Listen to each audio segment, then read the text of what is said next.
gracias. Bueno, gracias a los organizadores. Para mí es un honor estar en este panel con todo el ritmo y con todo el resto. Bueno, el objetivo que tengo es presentar el inconveniente que se suscita en la negociación colectiva cuando analizamos la representación y la representatividad. Cuando analizamos la representación y la representatividad del sector empresario, especialmente cuando hablamos de entidades gremiales y empleadores, donde los requisitos que les son exigidos a la contraparte, es decir, a los sindicatos de trabajadores, no les son exigidos a esto, y es la autoridad de aplicación la que va a convocar o va a designar ese sujeto que va a representar al sector empresario. En primer lugar, tengo que aclarar que el sujeto empresario es un sujeto necesario. Bien, sin sujeto empresario no hay negociación colectiva, por lo tanto es necesario que exista. Entonces, paralelamente en el sector empresario no siempre tiene que ser un sujeto colectivo, puede ser también un solo empleador el que negocie colectivamente. Así que normalmente el inconveniente se suscita cuando hablamos de cámaras o entidades gremiales empresarias. Las entidades gremiales empresarias están compuestas por sujetos, ¿no? Por personas físicas y personas jurídicas que van a estar en su carácter de empleadores, ¿no? En su carácter de titulares de relaciones jurídicas de trabajo dependiente. Tienen por objeto que todos están en la misma actividad y que tienen un interés común que van a defender. En cuanto a ser un sujeto colectivo, tiene lo que se denomina la autonomía institucional, es decir, la facultad de autorregularse con respecto al acto de organización. Tiene una autonomía normativa o el poder de autorregulación de las condiciones de trabajo por intermedio de las convenciones colectivas, y tienen el poder de representar los intereses de un grupo, de un sector.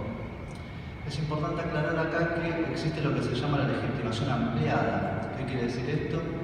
Que la Cámara no negocia o no representa solamente a las empresas que están asociadas a esa Cámara, sino que representa a todo el sector. Por lo tanto, es importante esto que denominamos la representación. ¿A quién se le otorga la representación de todo un sector? Bien. En el ámbito de los trabajadores, lo podemos discutir, podemos verlo, tenemos la personería gremial. En el ámbito empresario, tenemos por un lado un acto administrativo que determina en concreto los alcances de la aptitud representativa de aquella, y está regida por el artículo 2 de la Ley 14.250 conforme al texto de la Ley 25.877. Y se establecen una serie de supuestos. En primer lugar, si la asociación que negoció el convenio colectivo anterior está vigente, está viva, continúa la representación en cabeza de esa asociación.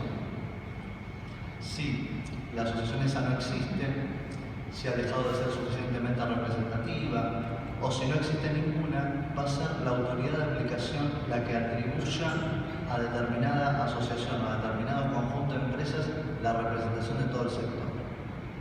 La Ley 25.877 agrega esta palabra que es atribuirá, no es que podrá atribuir, sino que atribuirá.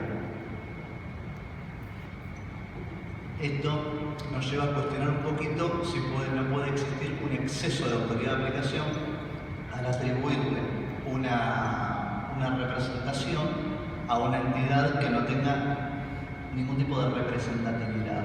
¿Bien? Entonces es donde empezamos a analizar qué es la representatividad y cómo se mide. Nosotros entendemos, bueno, la doctrina entiende en realidad que existen criterios cuantitativos y criterios cualitativos para medir la representatividad. Los criterios cuantitativos están dados por la cantidad de afiliadas, de empresas afiliadas a la Cámara, la cantidad de trabajadores que emplean o el capital que tienen. Y hay criterios cualitativos que tienen que ver con la historia y la tradición, que es lo que se viene usando, que es de acuerdo a la historia y, por ejemplo, quién firmó el anterior convenio, tiene que ver con lo cualitativo. Lo cierto es que con la normativa vigente, hoy el Ministerio de Trabajo como autoridad de aplicación le puede otorgar la representación sin medir de ninguna forma norma la representatividad. No la mide no tiene ningún criterio objetivo para medirla. Y eso es lo que nosotros cuestionamos.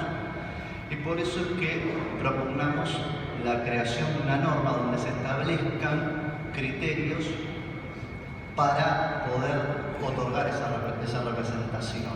Previamente, chequear si existe algún tipo de representatividad, con criterios cuantitativos, es decir, viendo cuántas empresas afiliadas hay, cuántos trabajadores emplean, qué capital mueven, pero también teniendo en cuenta el aspecto cualitativo, no solo la historia y la tradición, sino también que no sea solamente compuesto por grandes empresas, sino que haya medianas empresas, que no sean solo de una región, sino que estén las diferentes regiones. Bien. Paralelamente, la norma tiene que tener en cuenta qué sucedería en el caso de que no exista ningún tipo de entidad o que el sector empresarial se niegue a negociar. Bueno, ahí la autoridad de aplicación tendrá que tener la posibilidad de atribuir o forzar la representación del sector empresarial. Y lo último, también creemos que esta representación no tiene que ser monopólica, que podemos hablar de una pluralidad de asociaciones que representen un sector. Puede haber más de una cámara, más de una federación que represente un sector sin que eso nos traiga un problema. Y para eso habrá que ver, habrá que analizar, habrá que legislar la forma de alcanzar el consenso entre las entidades gremiales. Entonces, lo que cuestionamos hoy es la norma y ese poder que se le otorga a la autoridad de aplicación para atribuir una representación a determinada persona jurídica, determinada asociación, sin medir de ninguna forma la representatividad, sin tener ningún tipo de criterio objetivo para medirla. Y por eso es que entendemos que debe haber una modificación legislativa en ese sentido. Muchas gracias.